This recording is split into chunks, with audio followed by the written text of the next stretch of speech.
together is a recording.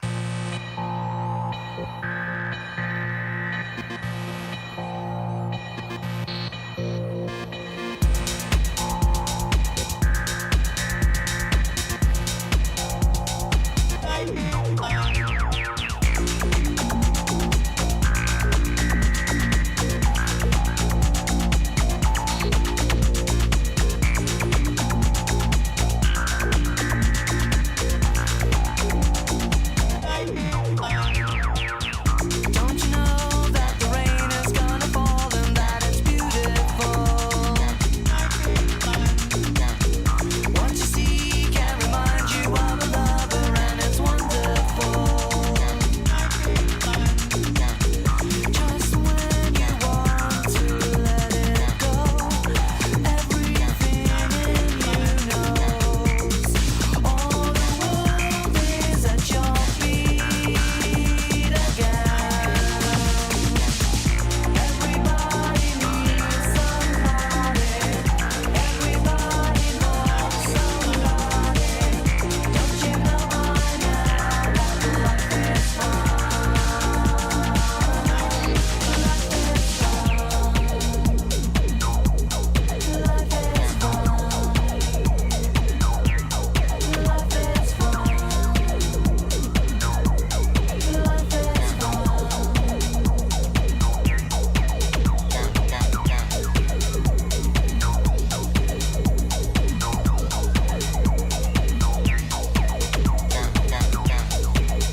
Life is funny, funky, in between, something like that. Sorry. Had a bit of a silly streak there for a second. As I stare at all these weird things around my room. They are very strange, you know. Yeah, I would say, hold on, let me see if I can show you something. I actually love seeing this, and I think I can actually point to it. Hold on. Let me see if I can do that. Hold on. Oh, maybe. No, wrong camera. Oops. Right camera. Oh, I don't know if you can see all that, but. So those things right over there are the things that I keep around in the studio to inspire me. They're like little props, gifts I've gotten from people, bookmarks. Thanks, Mai, for that. Cards, Wendy. Um, Even robots that are like bobbleheads made by my friend Matt. Just oddball stuff. A pyramid that I bought in New York. A bullet I found on a trail. Yeah, you can tell I'm really ready for this, am I? Hi, everyone.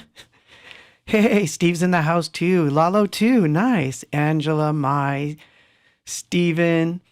Let's see. Oh boy, it's scrolling, man. Alfonso's in the house. Jose, Wendy, JPK, Adam, Eric, Tim, who started right off with music sounds terrible. I like this.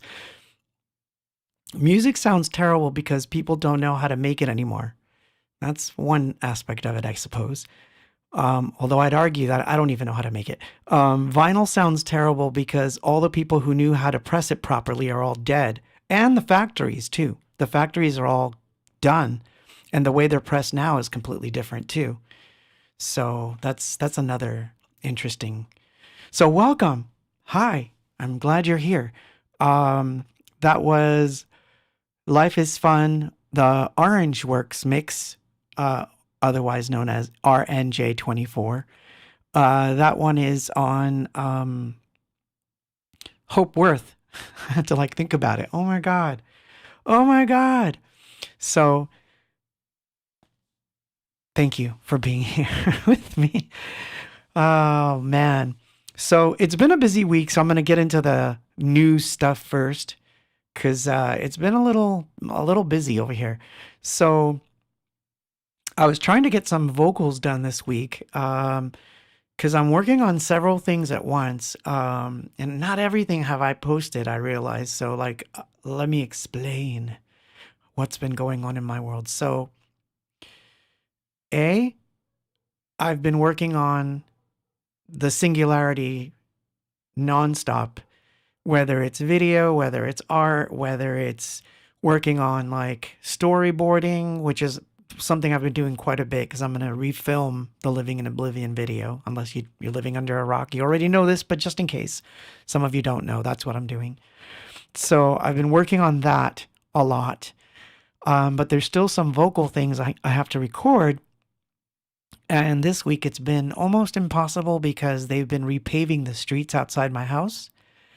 So for the last week, it goes on and off, by the way.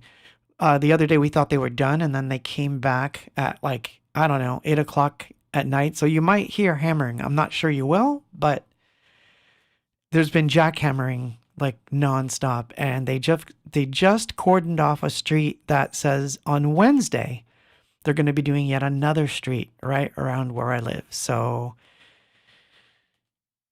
it's a pain. And it's funny because people ask me if I wanted to sample it. Well, no. It was so annoying that I just wanted to get it out of my head. So I put on headphones to just listen to music. And I wound up just working on artwork. But it turned out to be a good thing. Really good. Because this week I finished up an EP that just got released on the Patreon side. And it's free to the patrons who support me there. Or you can just buy it, but it's probably better if you support me there because then you can get all three of them because there's 3 EPs now in there.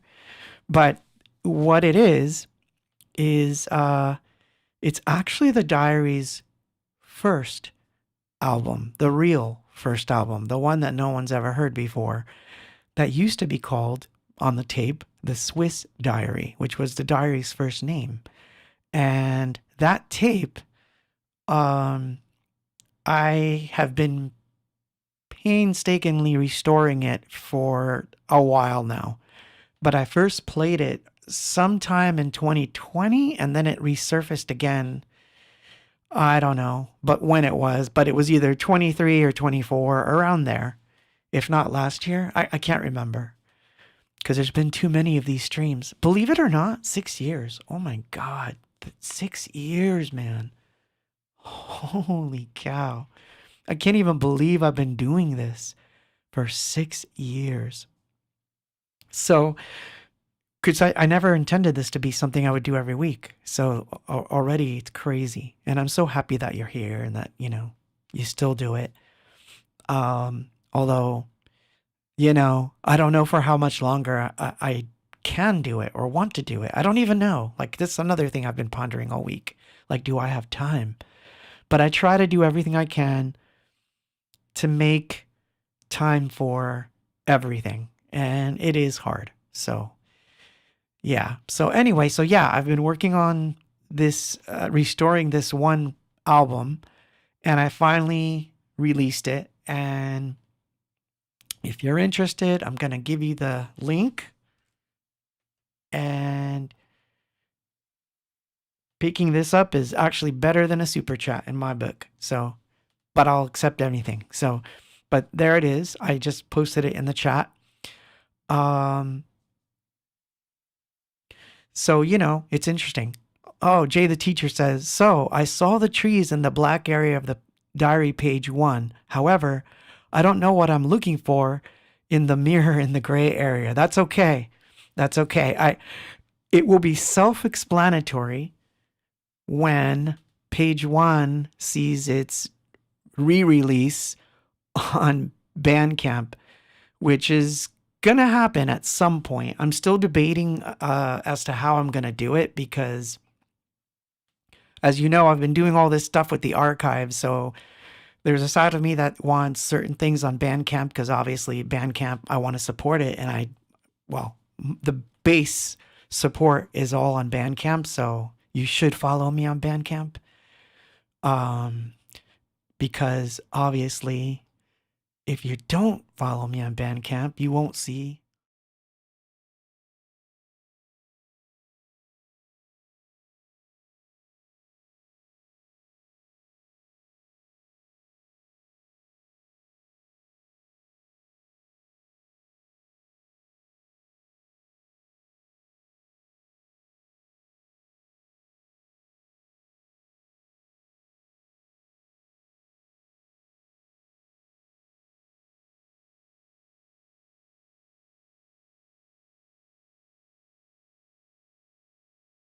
So you can find that stuff there. But I also have a Patreon. And in the Patreon,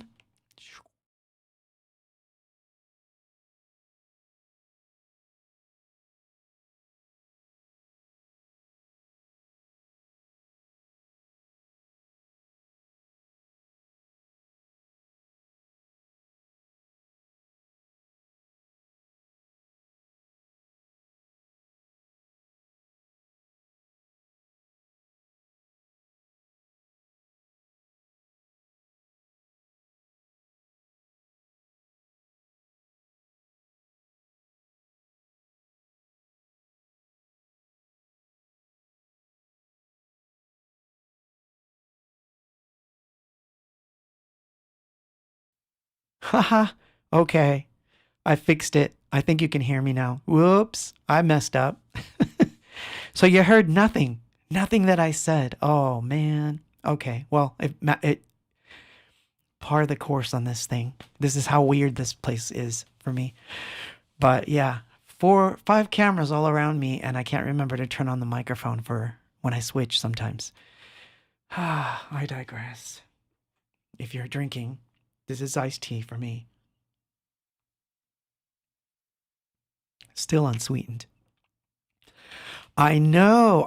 Well, see, that's what I mean. So, Tim, shareware 1 and 2 will show up on Bandcamp, or part of it, the parts that I'm too embarrassed about, would probably show up on Patreon, and the parts I'm not so embarrassed about would show up on Bandcamp.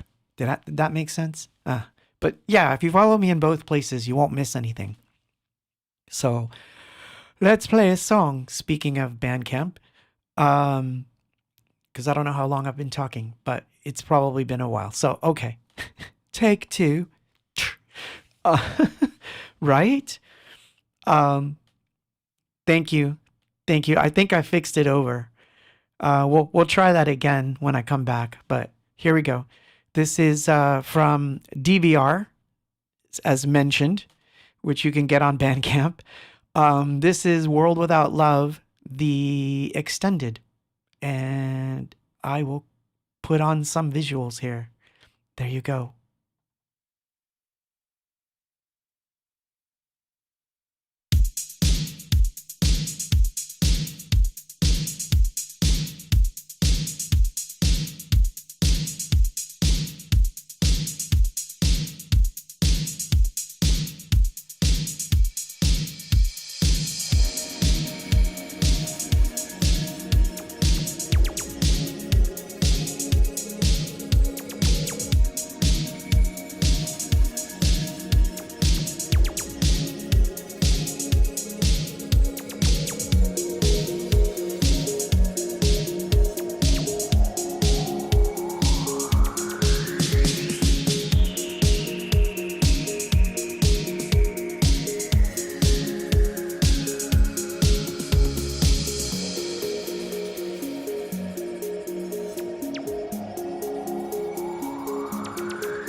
I left the mic on the entire time too. Yeah, I'm batting 1,000 tonight.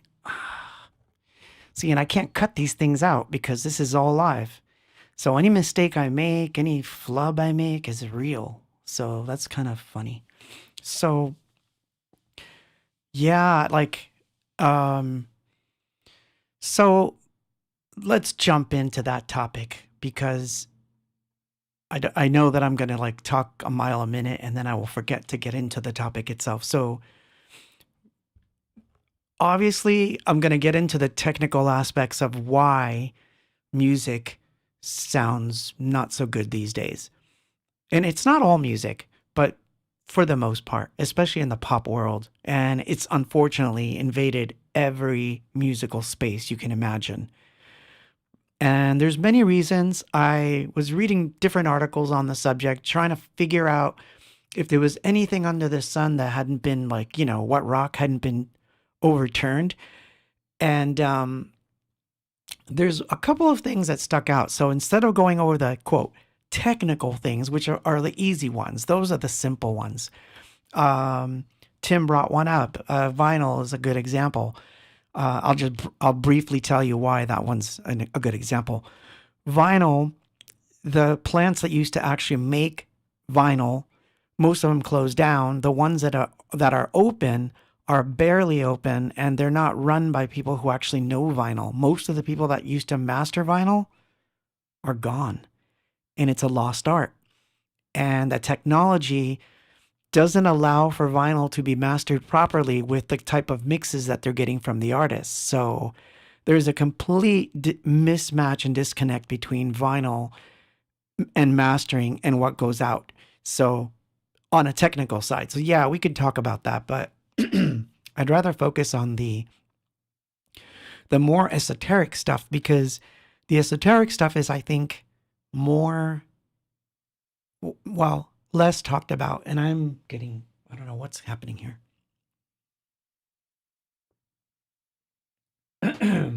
My throat got dry for a second there.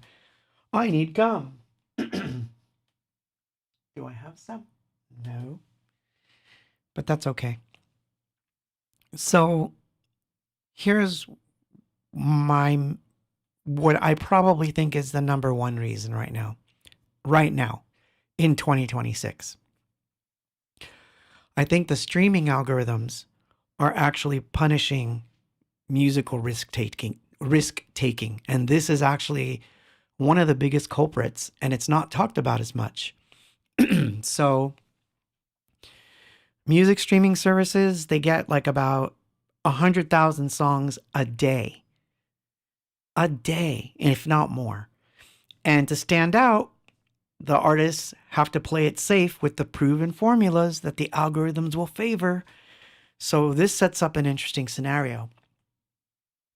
The artist will then tailor the music to fit an algorithm, to fit specifically Spotify or Apple or one of those streaming services, because if they don't, they fear that they're going to not get played. And then here's this other side of it. And it's not just Spotify that does this. In fact, it's even more inherent, what I'm about to mention, in places like Pandora, which I love. But Pandora is really funny. If you skip within the first 30 seconds of any song, the algorithm will bury that song. So if you go and you're like, I feel like listening to Depeche Mode today, and you like, just listen to a couple bars of like, let's say Black Celebration, and you're listening to like the first 20 seconds and you're like, yeah, no, not this one right now. And you skip to the next one, you just effed over Depeche Mode. Believe me, you did. Because what happens now is the algorithm says, that song is not liked enough. So it pushes that song down in the algorithm and pushes the song that gets played the most past the 30-second mark.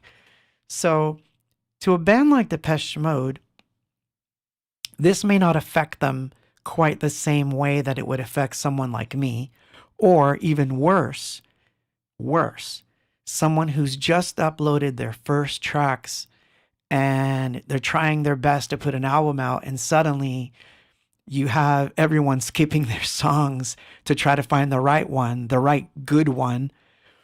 And what happens? It messes up the way artists write. So now artists are now trying to write songs which try to front load the hooks and avoid long intros or really strange noises or anything that would make someone skip those first 30 seconds. So in effect, that's changing the way the creative part works. And to me, that's a real big problem, because I feel that that's like something that if you're young, what's going to happen is that you're going to get used to doing things so that the stats are always high, versus I'm doing this because I love to do it this way. Like, what if you liked the sounds or like some weird noise at the beginning and you want it to be like this really weird 30-second intro? What if the choruses are supposed to, like, we mentioned Carmen, right? Like weeks ago. But what if you wanted the choruses to come at the end? So now this is definitely, Tim, you're funny. So in a sense, yes. If you really want to spend that much time doing it, you could. So that's one huge reason. And just as a funny side note there, 24% of all Spotify tracks get skipped within the first 5 seconds. So there's very little wiggle room, for any song that builds slowly or challenges the expectations. So now the song length has also changed. Songs are going back to being really short. So there's something to be said about the quote, Spotify sound. What is the Spotify sound? Well, the Spotify sound is songs between 2 to 3 minutes, vocals starting within the first 10 seconds, predictable verse and chorus structure, with chorus usually starting the song off, and a similar frequency balance to all the current hits. Anything else gets penalized. So that's a big problem. I think this is the same type of problem that FM radio had back in the late 1980s. This is why I listened to College Station back then. This is why back then I only listened to stations like WLIR, which then turned into WDRE. And then later here out in California, K-Rock and all that. Because they didn't care about those back then stats. And so this is a problem. So I think this is one reason that's definitely leading the way as to why music sounds so same-ish and so bland. So this is only compounded by AI, by the way, but I digress. This is the truth. Did I lose the chat? No. There we go. That's funny. Tim says, I get yelled at for singing Cure songs at karaoke because of the 3-minute instrumental intros. I love it. Oh, man. Todd says, yeah, before they all got bought by one company. Claudio says, yes, that's why 91X was the best here in SoCal back in the day. 91X is still good, or is it? But I still like 91X. So that was the other one I was thinking, 91X. Shout out to 91X. I do like 91X. And I do like K-Rock. Shout out to K-Rock as well. And if you were living in Los Angeles in the mid 2000s, we actually had a radio station that was worth gold for a little while, which was Indie 103. If you lived in LA and you were listening to Indie 103, tell me so in the chat, or tomorrow when this video gets published, because I want to know where you're at, because I loved Indie 103. So let's play a song. This is, so I'm going to play you a song that is on the Page Zero album. And the reason I'm playing this one is because, well, I'll tell you when I come back. Let's not just waste time talking weird crap. Here you go. And this one gets a tape. Maybe. Yeah. Nah, we'll leave the visuals. This is called Questions.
Very short song. Um, so yeah, that's funny. The Echo Bureau says Bela Lugosi's younger brother. Thank you. So yeah, that was from. Let me set the scene here so that I can. There's two things going on here. One, a special thank you to Sergio who sent me some sounds from the Emax HD, I think, that I was able to locate the sound that I used for that song because it's such a strange sound. And you'll hear it again because I'm going to play one or two more from there. But yeah, it was so strange that I have the entire Emulator 3 library because I had an Emulator 3. And I had the Emax library because we once used an Emax HD back in 1990 when this was recorded. Straight to cassette, by the way. So I couldn't find the one sound and it was driving me crazy. Not that I wanted to write a song with it at this point in time, because it's not really that. I just wanted to hear it again, play it. And I couldn't find the sound and it was driving me crazy.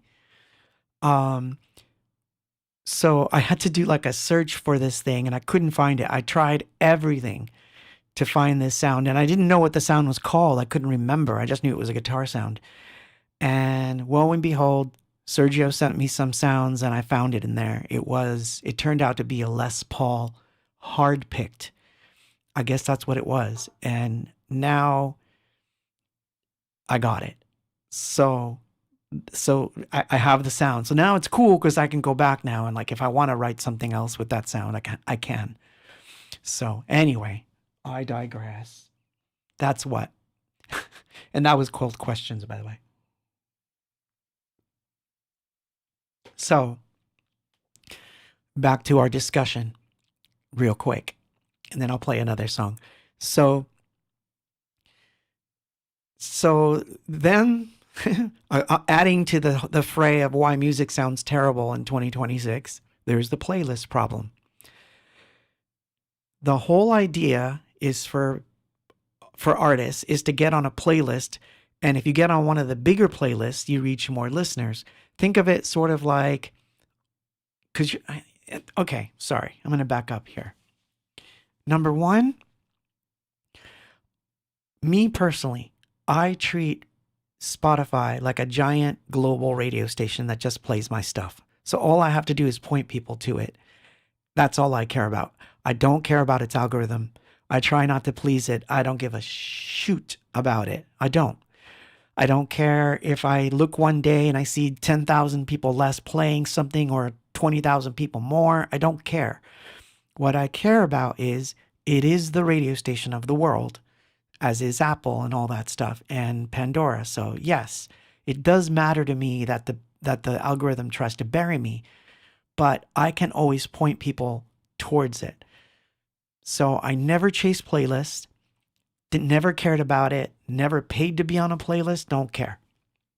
But for some reason, artists think that if you get on a big playlist, you'll reach all these new listeners. So the curators, though, they want songs that blend with a certain mood or genre, i.e., must sound the same as everything else I'm playing because then the algorithm punishes them. So if you don't fit the chill vibes or post-punk beats or, glitchy lo-fi beats, the uniqueness of your own sound, what makes you special, what makes you you, gets you thrown out. And that sucks. So to me, that's like the big one, right? So that's why everything to me sounds the same. So that's why, like, if I'm on Spotify, I barely listen to music on Spotify. And I'll tell you why I don't. Because usually it's a suggestion. And the suggestion then becomes 10 things that sound exactly the same. They seem to have the same key, the same beat, the same sounds, the same everything, sometimes even the same vocal style. I loathe that. This isn't a simply, back in my day, no, it's not that. I have better luck going into the DNA site, which I should have gotten the link to that. But there's a DNA site that's connected to Pandora, and I think that does a better job. So I will search for things like, oh, if you like this, these are the branches of bands that started their own bands based on this band. And some of those are much better because at least they have their own sound. And I love searching for music on Bandcamp because I never know what I'm going to get. And I always find good stuff. So for me, Bandcamp is the best when it comes to finding new music. Sorry, Spotify. I know. But anyway, I digress yet again. No. So it has nothing to do with, the royalties that go out or like, how much people get paid. Like all that didn't ruin music. But what's ruining the music the worst is artists of all types, including big names, pursuing this algorithmic programming of music. And it makes things sound the same, which is why I stick to old music. So that's where the debate comes in. This is why old music sounds so good. This is why young people suddenly get turned on to bands like Depeche Mode rather than whatever's new out. This is why people who are listening to rock suddenly decide to go back to Led Zeppelin or the Beatles or, Rolling Stones or something. This is why it happens, because everyone that's modern sounds exactly the same. And so they're looking for something that gives them or feels good, and they're not seeing it. Tim, you crack me up. I'm addicted to twin Canadian lesbian indie rock. Oh,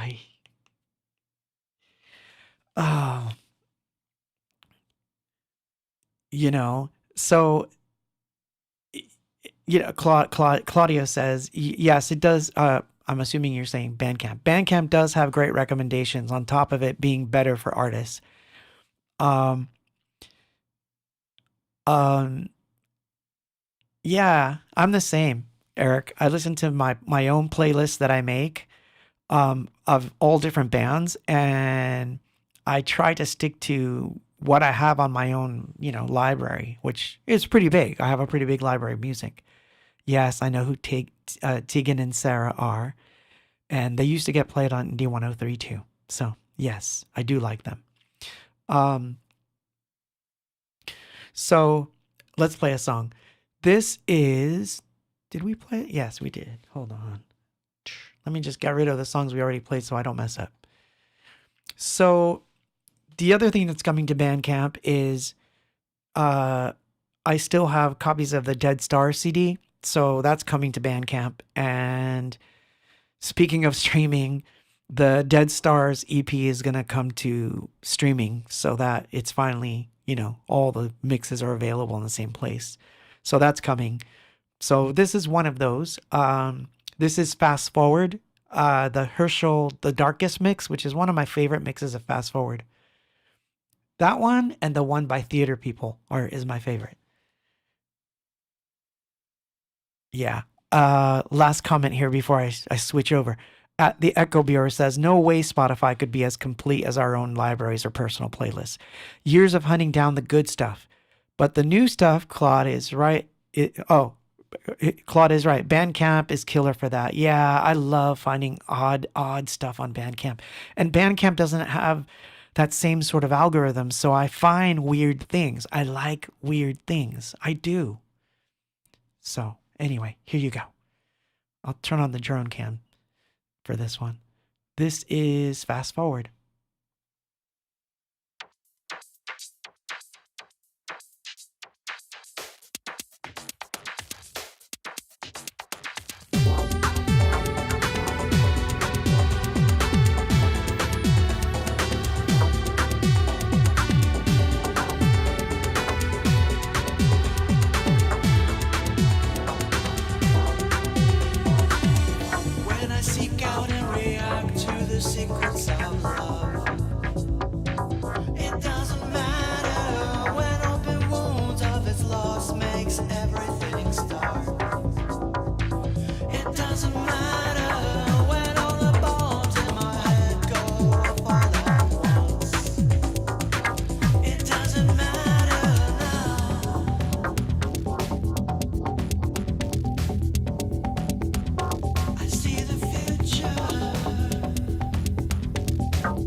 the binding force that sets it free.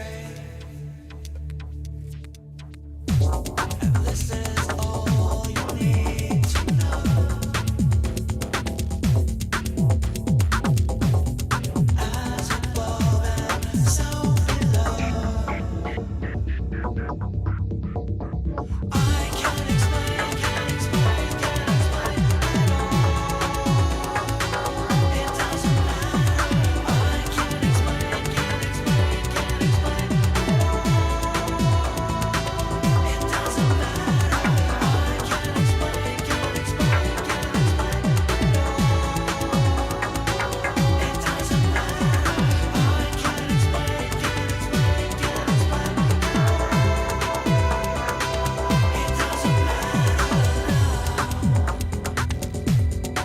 doesn't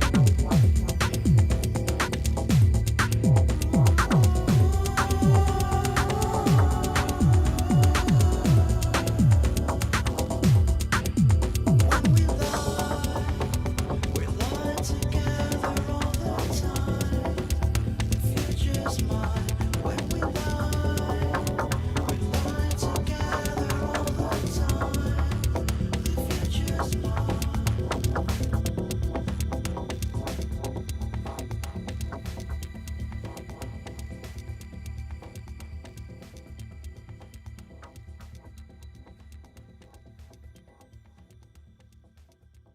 I almost had dead air.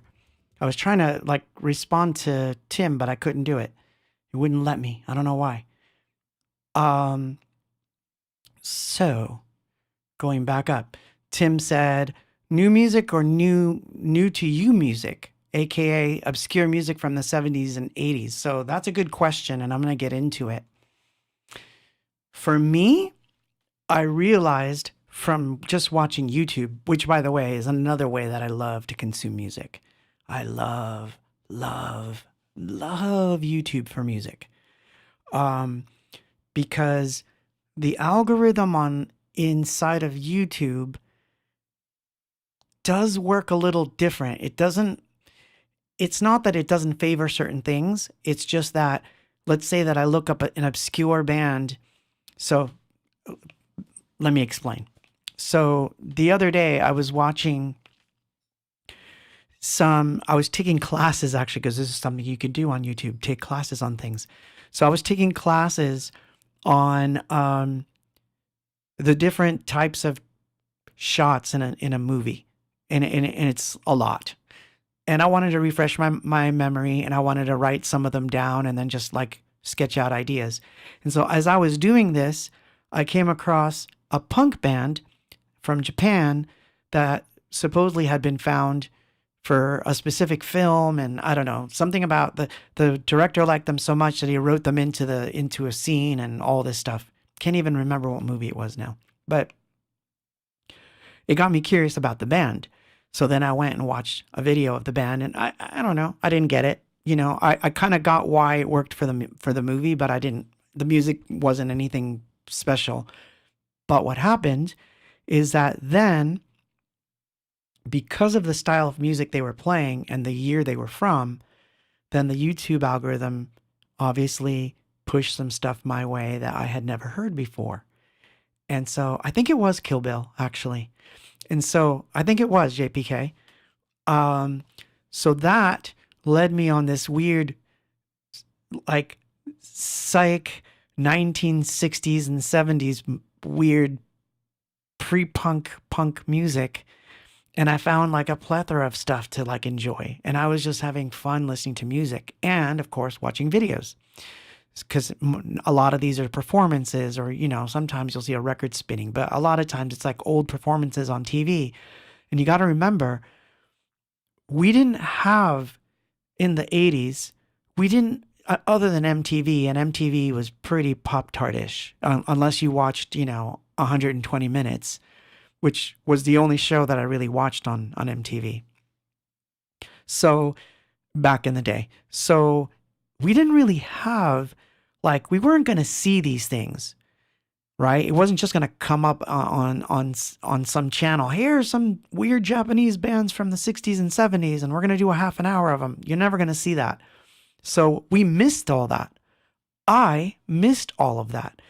So it's fun going to those years and finding bands that did not get on MTV, that did not become or rise to the top, but they're like gems. So I have found a lot of weird things that way. So old music in that sense beats the pants out of new music for me because I get to find things that are in vein of the stuff I like, but it doesn't have these weird algorithmic ticks that we see in modern music. They're not. There's no chasing of a algorithm or anything of the sort because these bands did their thing. So pretty funny, I think. So that brings me to another reason that I think, and this is the hot topic one. I've heard this more than once now from YouTubers. And by the way, I take YouTubers, even me, as not even being one really, or an influencer of anything of the sort, because I don't think of myself that way. I make music first, don't care about YouTube as much. Well, let me back that up. I care about YouTube in the sense that I care about talking to you. I care about wanting to do nice, good streams. I care about wanting to make good films. But what I'm trying to say is I'm not interested in being a YouTuber per se. So I find that a lot of YouTubers become YouTubers and stop making music. And so I kind of take those influencers saying that everybody can make music now. So that's why music sounds so terrible, because everyone with free software and a laptop can make music. Anyone with an AI can make music. So, everything is changed. So that's why I'm not even making music, and why I focus all my attention on YouTube, and that's why I became a YouTuber. That's fine, man. That's okay. However,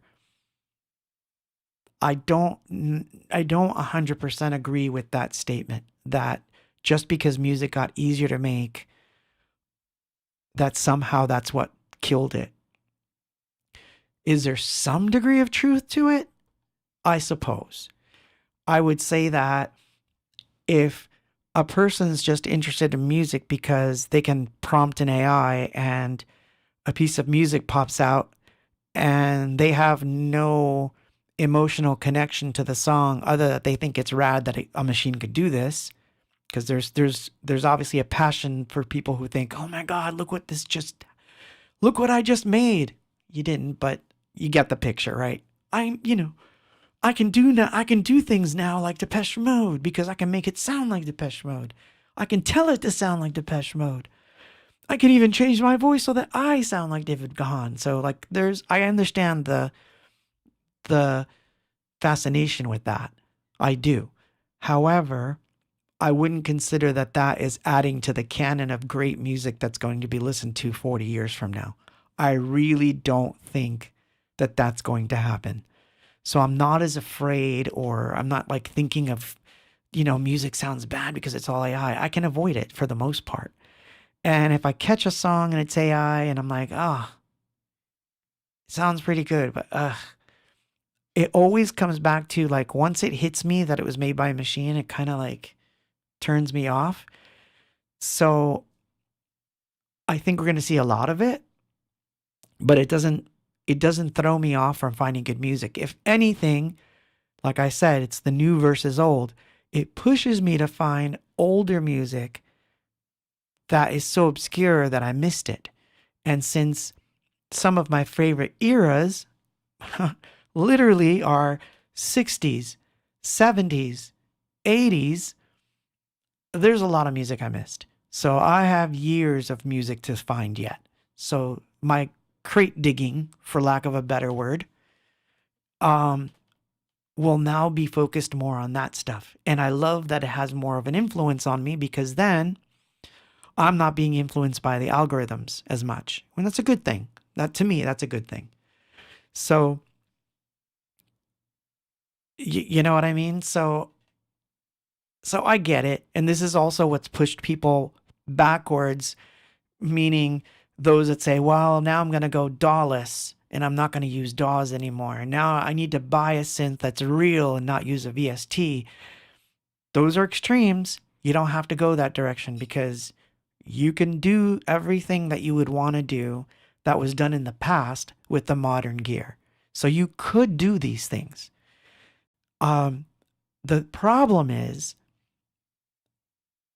that people get lazy and they don't like to do it. So let me give you an example. In the past, drums would be mic'd up. The engineer would set up drums and mic them up. And that's how you would get a certain drum sound. And whatever that drummer played, that was the kit. And a lot of rock bands, good rock bands, maintain this to this day. You know, they tend to favor whatever their drummer plays. Thank you for that. Thank you. So they may be able to, like, they can use machines to create music, but you have to understand that doesn't mean that all machine music is good. Meaning a drum machine, even a drum machine from the 80s, didn't come with pre-programmed patterns. I still had to program them myself. So I still had to think like a drummer, and really bad one at that. But that, I digress. I'm getting into the weeds. No, so the technology did not ruin it. It's not that the technology ruined it. What ruins it, technologically speaking, is that the effort to be creative is being eked out. So let me give you an example, the example I was trying to give you. I can actually probably count them on my hands. I can probably surmise that 90% of all people that are purists doing electronic music today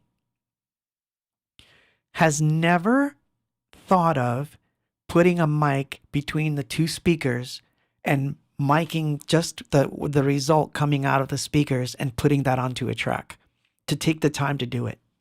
I can guarantee you that most people who make electronic music won't go that far. Why?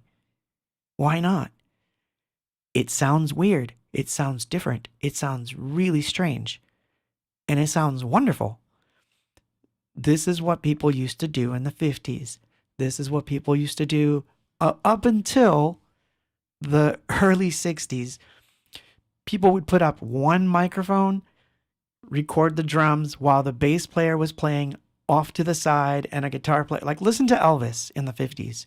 You're hearing a band playing in a room with a couple of mics up, catching everything and focusing on getting a good recording.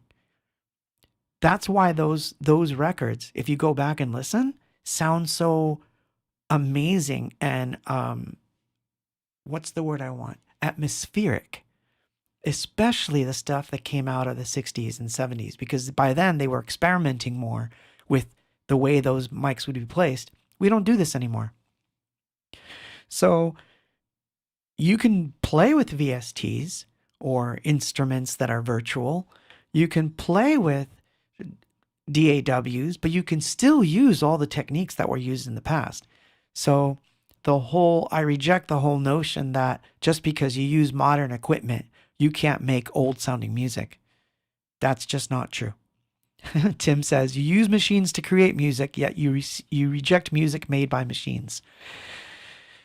Well, it's different. I'll tell you when I will probably find myself curious about music made by machines. And I'll play the next song and I'll leave you with this thought. This is when I will be curious. On the day that AI becomes self-aware and without a prompt says, hey, I can think for myself now, and the first thing I did was I wrote an album, that is an album I will probably buy, because I will be interested to see and hear what a machine that thinks for itself without a prompt would record or play. that to me would be the first time I would actually listen to something that I would consider music made by a machine, and then I would reject it strictly on the merits of that machine alone. But when it's prompted by a human, it doesn't, to me, it just doesn't work. So, of course, it's all on. Speaking of, so this is a shorter version of a song that is on page 0. So this was recorded straight to tape, 1990. And I'll give you a quick, silly thought about it.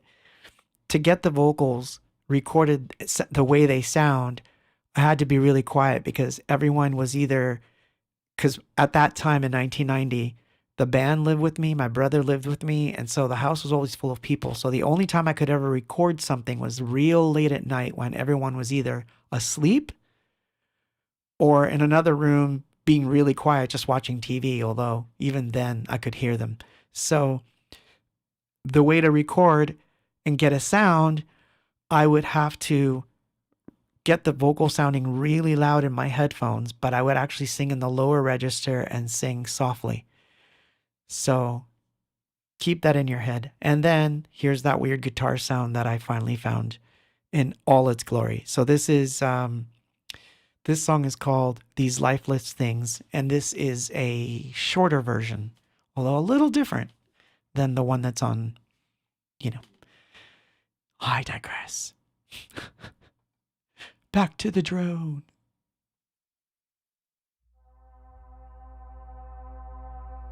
There's a part of me that doesn't really know what shapes the taste and what the rivers are, but they seem to hurt me just the same.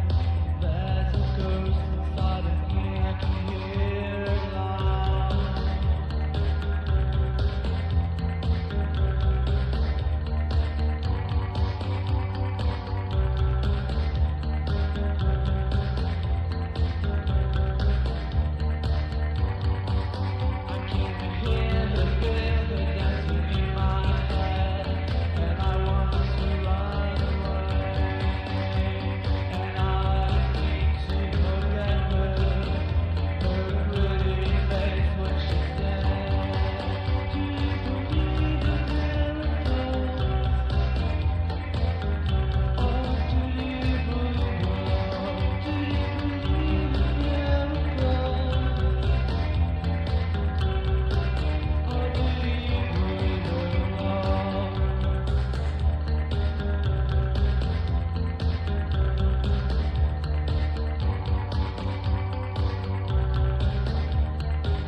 these lifeless things.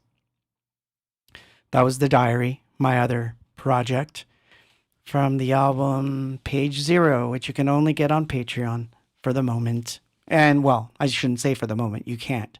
Although this version, the short version, will probably go out with the remaster of Page One. And there's another song that I'm going to play later that goes out with, that isn't on either right now. But I'm digressing like crazy here. Digressing like nuts.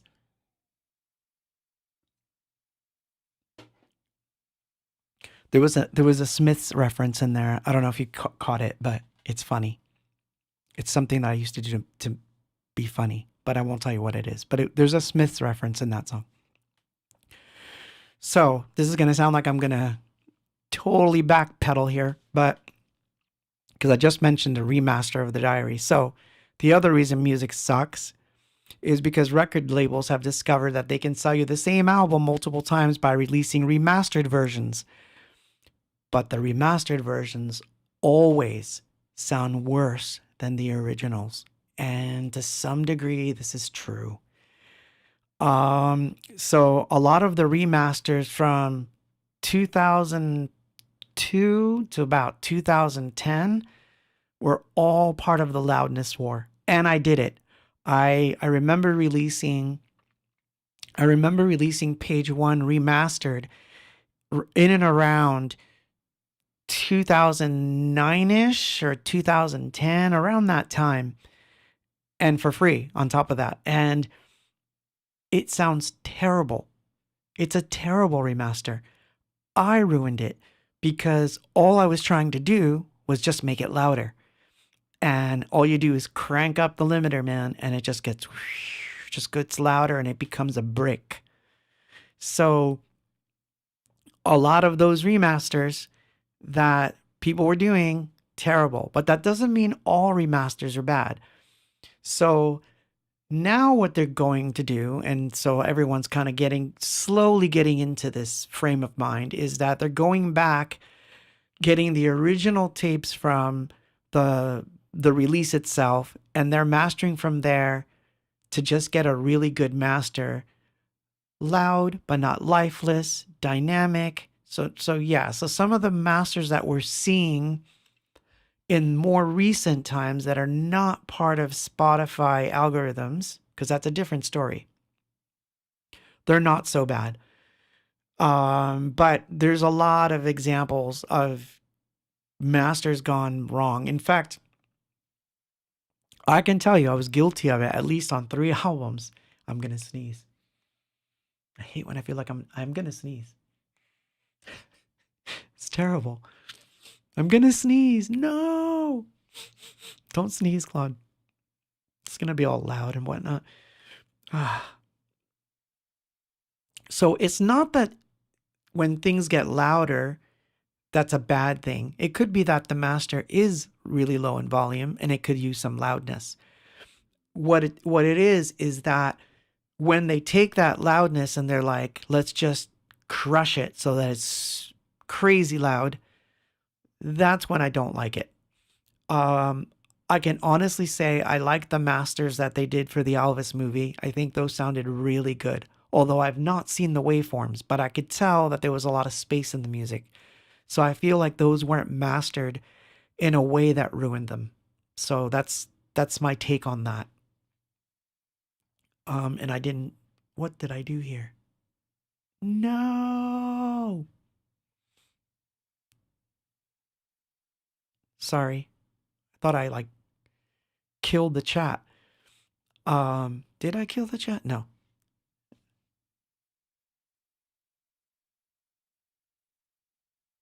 Yeah, see, there you go. Mark Kilborn. Hi, Mark.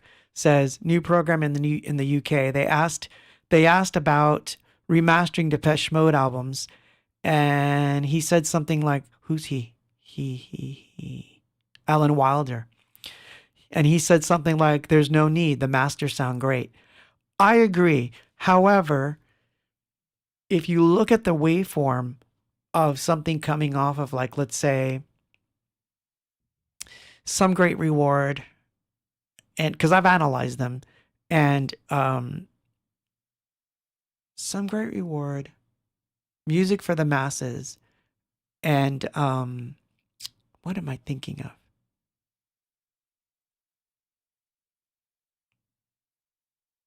I'm trying to remember the other one I'm thinking of.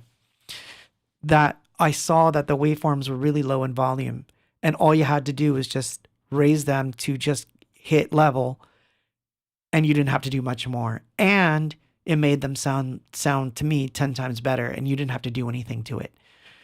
So re-EQing those kinds of things, I shy away from it unless it was done badly in the first place. But of course, I'm not the judge. I'm not going to remaster a Depeche Mode album just for my own purpose of listening. That I wouldn't do.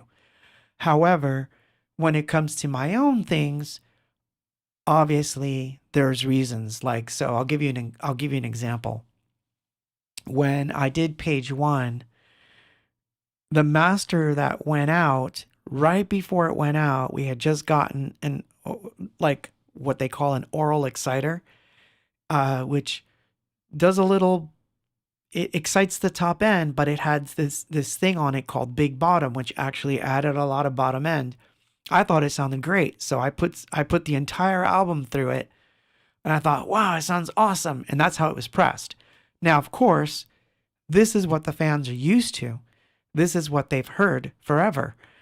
So I'm sure they think it was supposed to be this way. But it actually had a really weird adverse effect on the stereo field. And of course, I didn't see that at the time. I only heard it later where I was like, oh man, that stuff ruined it. So then I went back to the original master and heard it, and it sounds like it lacks bass because obviously now I'm used to hearing this other one that has all this extended bass. So what do you do? As the artist, what will you do?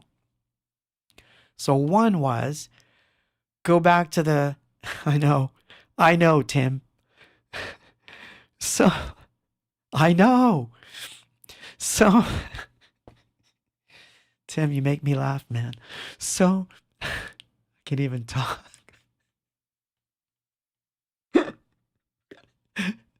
Oh my God. Oh, don't look at the chat. Don't look at the chat. So, all right, I got to get rid of that because I don't see it now, so I won't laugh. Every time I see it now, I'm going to laugh, Tim. So I guess what I'm trying to say is I can't not address it because then if I don't address it, I won't satisfy my need to fix it. But at the same time, if I over address it, then the fans will say, hey, it's lacking bottom end. So obviously I had to figure out a way to remaster it where it sounds good to me and yet it doesn't ruin the song, and make sure that the dynamics stay in place, because in the old version I actually had to because of the processing that was added, it actually would add the volume. So I remember having to turn the master down when it went to CD. So it was like literally 6 dBs lower overall than it should have been. So that's a bad thing. So, because that's not dynamics, you just low in volume. So it's okay to give it a nice polish as long as you're not trying to just, overdo it with the limiter. So to that end, I'll play you a song from page 1 where things were, quote, changed a little bit, but I think it sounds much bigger. But of course, you would have to compare the two. Loudness wise, it's not as loud as the last master that it was ever put out, but it is dynamic, and the bass is a little bit more controlled than it was on the original, but it's still bottom endy because that's how everyone got used to it, including me. So now, anyway, so that's where we're at. So let's play the song, and you judge if I went too far. Here you go. This is Interleave from page 1. from the upcoming master.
So that was Interleave from the new master coming. So if you want to get into the weeds and you want to know what I did, ask me questions and I will actually just put your questions in the chat and I'll look and see the chat tomorrow and I'll answer the questions more succinctly if you want me to tell you what I did It's very simple what I did do. So there's a lot of things that I didn't understand about certain mixes and things when I was young that I understand much better now, particularly competing frequencies and things like that, or, resonance shaping, which sometimes can be a really good thing, but resonance shaping can be a very bad thing. So those are the kind of things I learned. So obviously, you know, oh, you just did it. ER says, what chat do you want me to write you at? Where? You just did. Just post it right on a link. I can read them. Yep, I definitely can read them. So, yeah, I can read them. I can see you on X, ER. Thank you. Thank you for being, I finally got someone on X chatting. Yay. That makes me happy. So, so here's the next reason that I think modern music isn't liked as much as older music. So this is a combo problem, and it happens a lot with vinyl. So I'm gonna get to the vinyl thing in a minute. Well, no, we'll get the vinyl thing out of the way now. So I know I'm gonna get heat for this. Vinyl does not sound better. It's a myth. It's truth. You can argue it till you're dead in the face. It does not sound better. But there is a time that it does. So I'm going to explain it really quick because I don't want to get into the whole debate about vinyl. I just want to give you the quick segue so that I can get into the next bit, which is more important. But why does vinyl sometimes sound better? Okay. Vinyl requires EQing so that the bass is not really heavy. So they roll it off. Usually around 70, it starts to roll off. And so what happens is the needle doesn't jump around as much. And as a result, the volume of the track comes down, and they do the same thing to the highs. They kind of roll them off a little bit. They want to make sure that the needle's not digging into the record to play the highs too much, or jumping around and skipping around because there's too much bass. So they're EQ'd. Now, this is okay for records that were designed for vinyl from the get-go. So if you go back to, let's say, Elvis, the Beatles, even Sex Pistols, all the way back to, I don't know, mid-1980s, all those things, a direct master going onto vinyl is going to sound amazing because that's how they were designed. So obviously, it sounds good. And T. Mancuso says rock band and jazz stuff on vinyl works well. Yes, especially if it's old and mastered from the old tapes. If they're doing new things, if it's a band that just came out, they're making compromises because in the studio, we could go bass so low that it could literally shatter glass. We can do that now. We can actually go high too, into the ultrasonics. Now, not to hurt people's ears, if you maintain the dynamics, you can do amazing things with digital. People don't realize this. You can do amazing things. And these do not translate well into vinyl.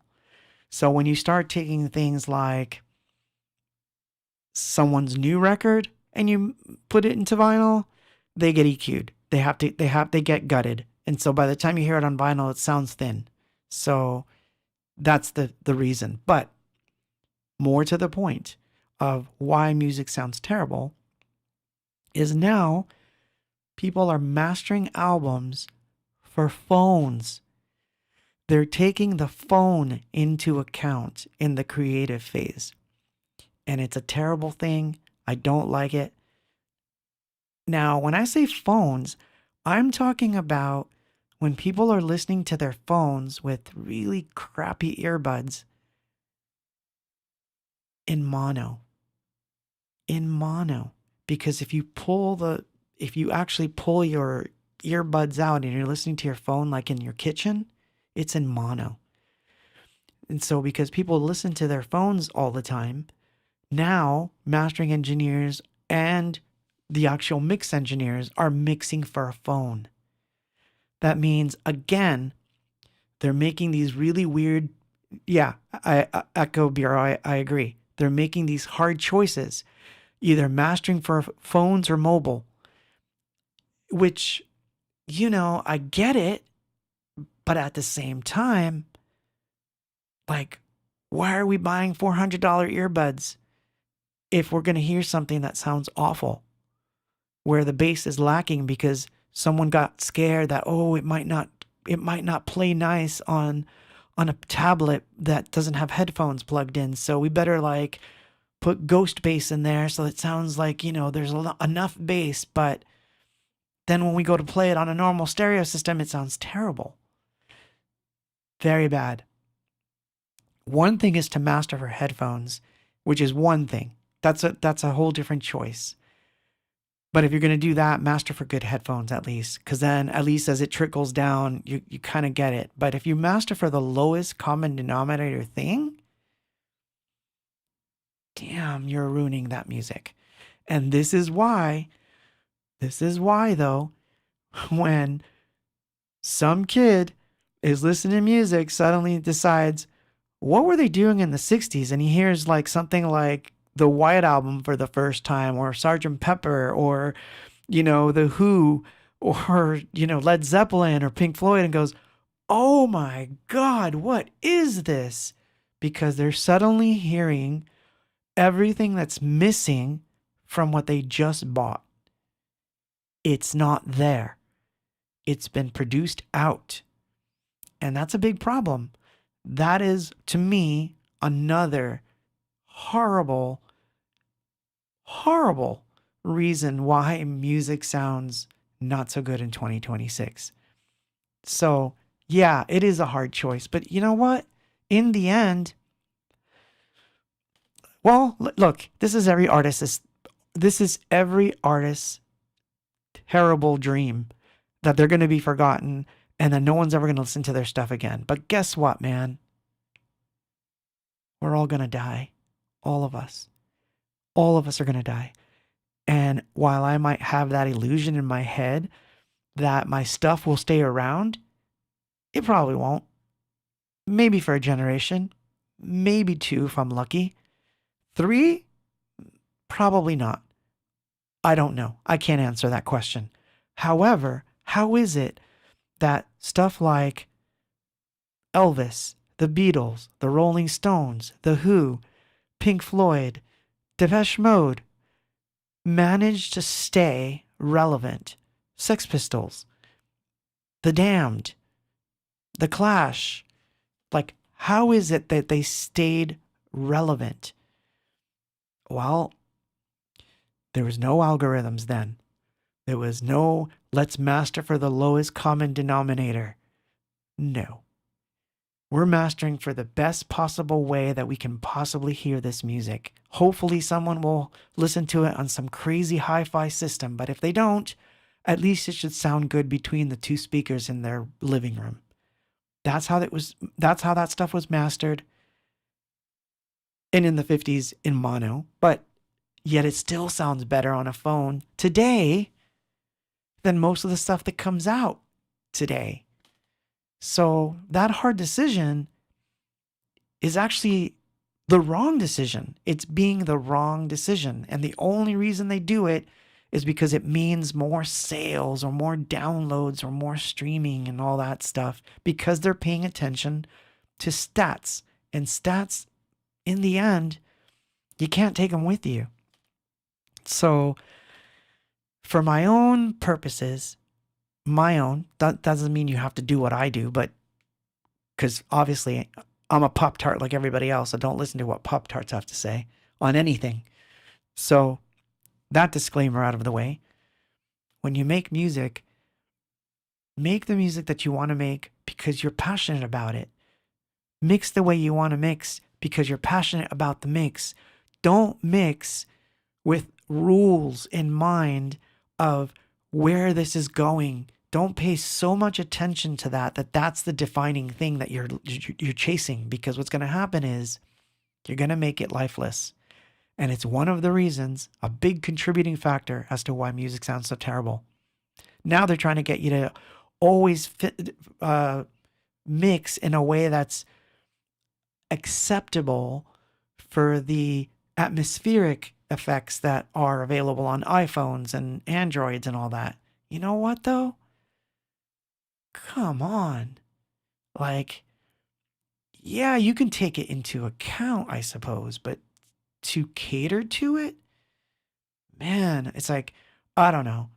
Maybe it's because I grew up in a different time, and maybe I'm old, and maybe that's it. Maybe that's the whole point. I am old. So maybe that's what it is. It's my age, but I don't know. I don't know, because for some reason, when I find an old electronic record from the 1970s that I've never heard of before, I can feel it like all around me, like it's three-dimensional.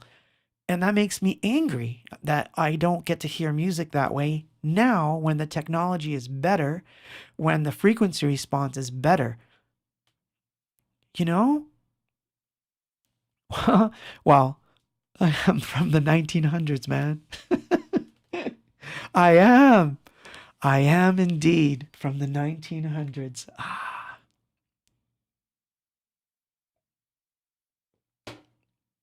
But what year? So, or maybe I'm from the 1800s. So, but yeah, so like that bugs me. It bugs me a lot. Because I want to experience, we have so much good in the technology. And anyway, I'll talk about that when I come back, because that's good. I'm going to talk about what's good about the technology, which is something that we should be embracing, but we don't embrace it enough. So if you're a creative and you're listening to this tonight, don't miss this next segment. I think it's an important one. At least I think it's important. Maybe it's self-important. I'm just being dumb. Anyway, this is from the oops, wrong song there, buddy. So this is also from page 0. This is called 22 Years.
Search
22 years.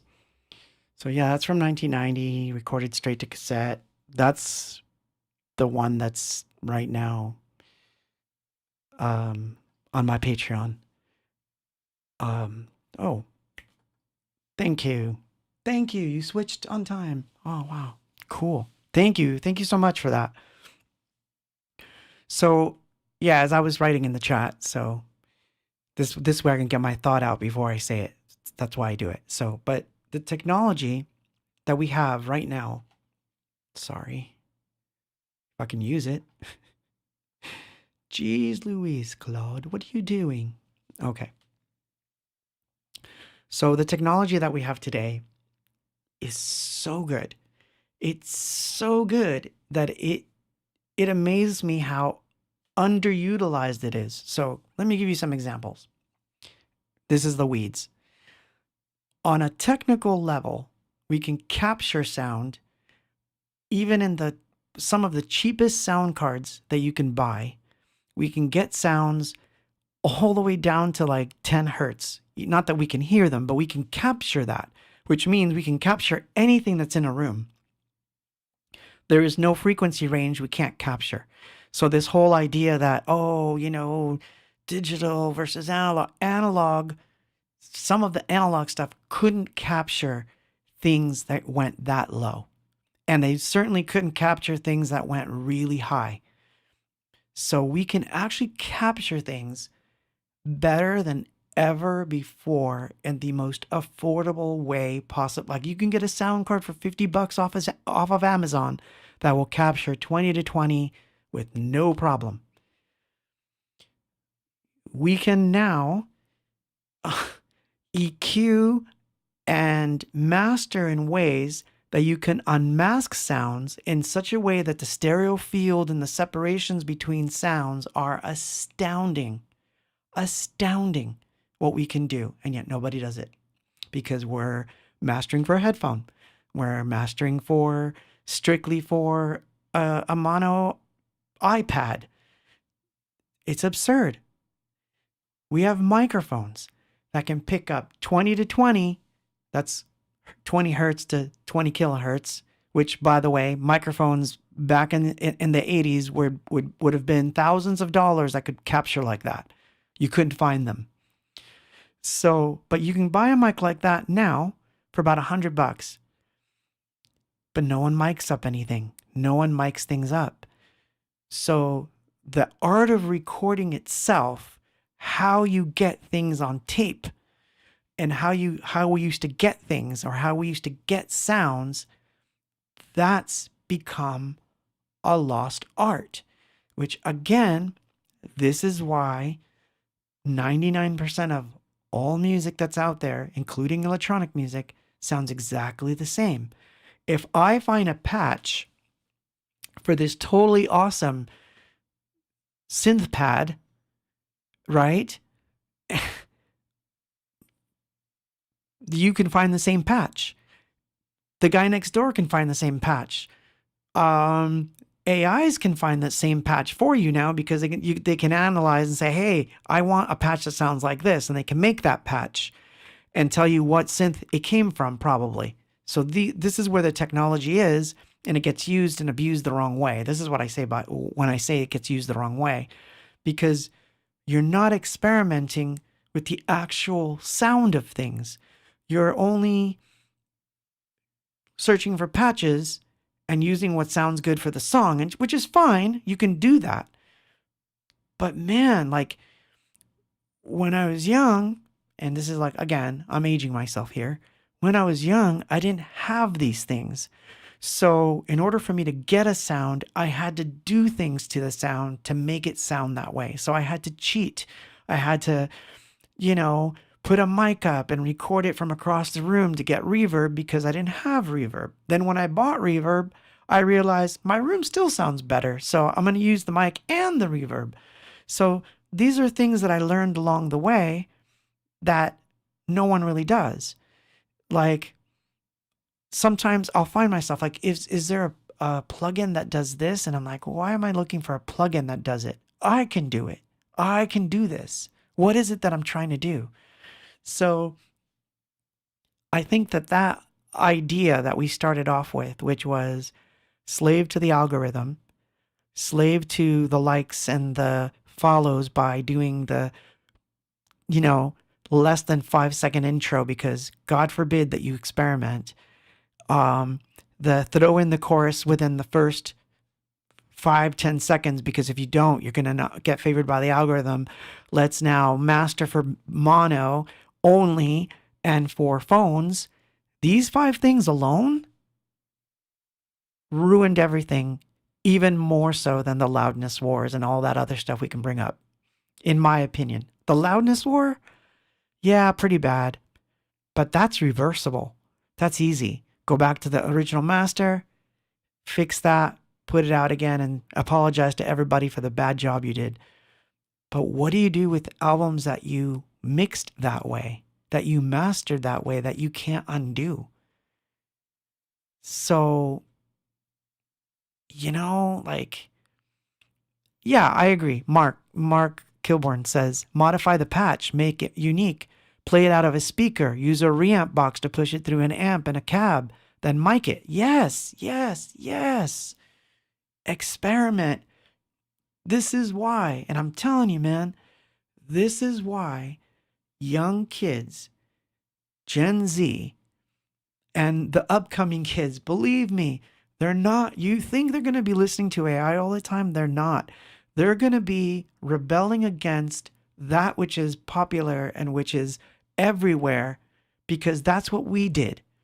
I didn't listen to pop mainstream radio and couldn't give two shits about it. I never cared. I didn't care for the Britney Spears of the world and all that stuff. Didn't care. I wanted something that would somehow mess with my head, my heart, make me think. And for me, that meant going underground and finding things that sounded off kilter. When you listen to like early new wave and post-punk, it's dirty, it's grimy, it's recorded pretty shitty in crappy studios, but nobody cares. People love that stuff because it sounds unique. And it still sounds unique.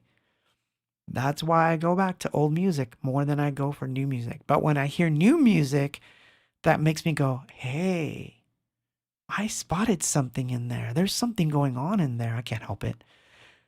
Did I hear that had to be mic'd. That doesn't sound like it's coming straight off a synth. That's mic'd. That's a cool effect. Ooh, I like what it's doing. Oh my God, this is really cool. It's getting to me. Aside from the obvious stuff like melodies and, the lyrics being good, these are all factors, of course. But seriously. Albertina Liz says, hi, watching from Argentina. Here it's 2 a.m. I'm 16-year-old and I assure you I listen to music that makes me think. I like post-punk shoegaze. Yes. I hate all the pop songs from today. They sound all the same. Yes. Gracias. Para vos.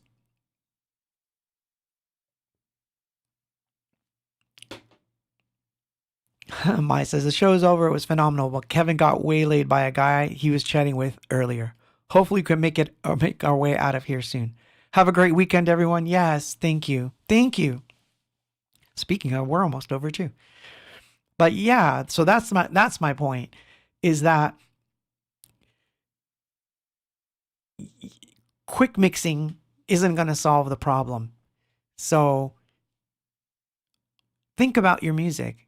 Think about what you're doing and why you're doing it. Like, if anything, that should be like you should reject those 5 things. Like, A, I'm not mixing for a phone. I'm mixing for what sounds good to me. Number 1.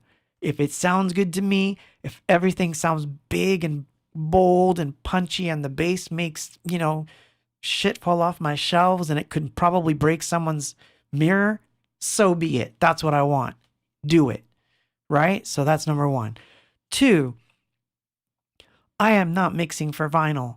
I am mixing for the full range of everything I can get. So if I can get down to 20 hertz and people think that a vase is moving across the room by itself because of the music, yeah, I want that to happen. Awesome. I want space. I want dynamics. I want everything in there that I can possibly get. So yes, not caring. 3, do not, absolutely, I am never, this is like, I'm hoping that you will take on this, but I'm not saying you have to. I will never, ever, ever mix for an algorithm. I am never going to do a song that goes, I have to do a 5-second intro because if this is the song that's going to make me a hit, I can't afford to have, the algorithm shut me down. Like, I don't care about that at all. I'm going to mix a song, and if it has a 3-minute intro, it has a 3-minute intro. If it happens to start with a chorus because I like it, and that's something that I intended, that's different. But pandering to the algorithm, never going to happen. Don't do it. Don't do it. It'll hurt you in the end. 4, don't pander to playlisting. Don't say, I'm going to cater my mix so that it fits with chill out, or that, wow, my mix is like half goth and half house, and there is no such thing as goth house, so I'm going to mix it totally different because God forbid that I don't get played on either of the 2 playlists. No, if you made goth house, make it goth house, man. No one cares. You do you, okay? And then lastly, experiment. Experiment. Try things with the music that you've never done before. Get yourself out of your own zone. Get yourself out of that zone. Exactly. Pick great art and stop dictating what the artists create. Yep. Which is another reason why, by the way, selling your own wares on places like Bandcamp, which I hope never goes away, but even if it did go away, I have plan B already lined up, which is either stick to Patreon or my own site where I would sell CDs and downloads from. Sell your own wares, and that takes away some of that pressure because you're doing your own thing.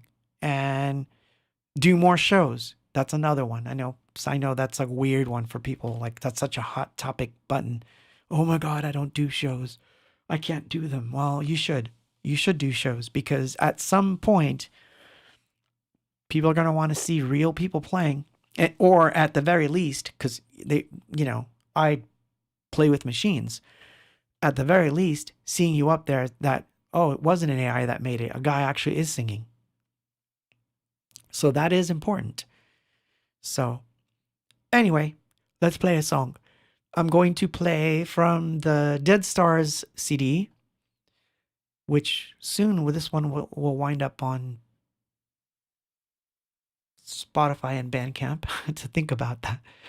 This is A Moment Shifting, the DJ Trip bootleg mix, which I absolutely love this mix. Here we go. Drones.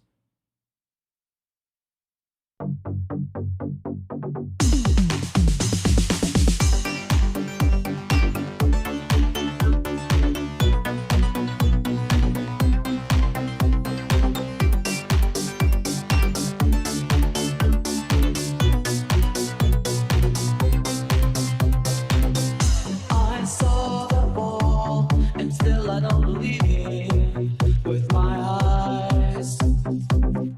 I still recall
Welcome back.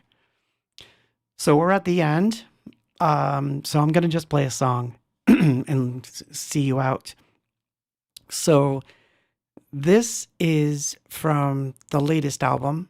So this is the latest album, Other Verses. Oh my gosh, my throat. My throat hurts, but I'm not coming down with something. It just seems like it's so dry. It's been dry. And I think drinking tea doesn't help. Funny. So this last one is from the last album, Other Verses. And I will leave you with this thought. Make the kind of music you want to make. Screw the algorithm. Just do your own thing. And I look forward to hearing what you make. So you could always send me stuff. You know where to find me on all the different places. Search, you will find. Seek and you shall find. Well, God bless all of you. Have an amazing weekend. Be kind to one another. Drank, and here you go. This is the last song. This is Pieces, which was supposed to be the B-side of Living in Oblivion back in 1990.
I'm part of it.